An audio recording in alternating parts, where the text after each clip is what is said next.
I have never been a poet, and am even less of one now.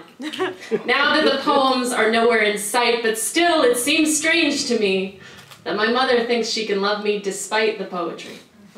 Like you can love a color you can't see, or a meal you've not yet tasted. To her, not saying it would be the same, just easier for everyone. My mother has never been spit out by a poem before. And when I remember this, I become so afraid that the poetry really could be ending. Now that it has been false for so long, afraid that their magic has been lost, or worse, never was.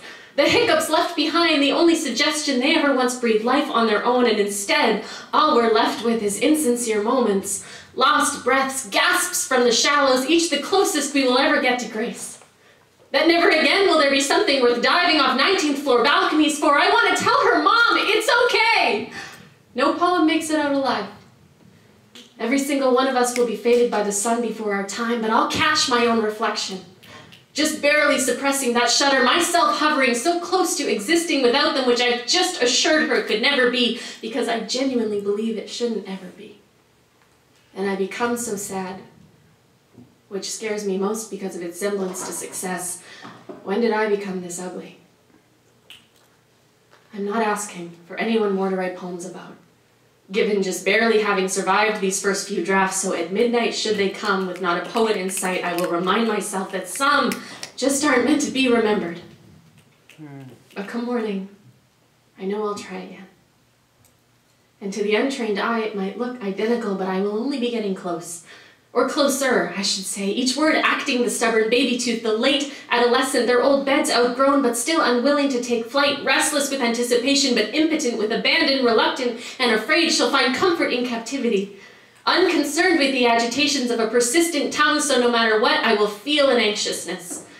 A rumble and a quake, it will be her growling to be set free, but it will appear I'll have gotten so good at ignoring her, domesticating her, she'll know not what to do when the walls come down. With her cage unlocked, so I will poke and I will prod, trying every trick I know to prompt a response, to produce even a shadow of the animal I once knew. I can still recognize her, though. She does still look the same to me, even if she hasn't caught her own reflection in a while. So I will tease and I will needle, flicking her on the nose if it suits, just to piss her off. Anger is good. Anger means there is still fire under their suppressed poems, just like suppressed women. Anger is good. She's alive. She's coming.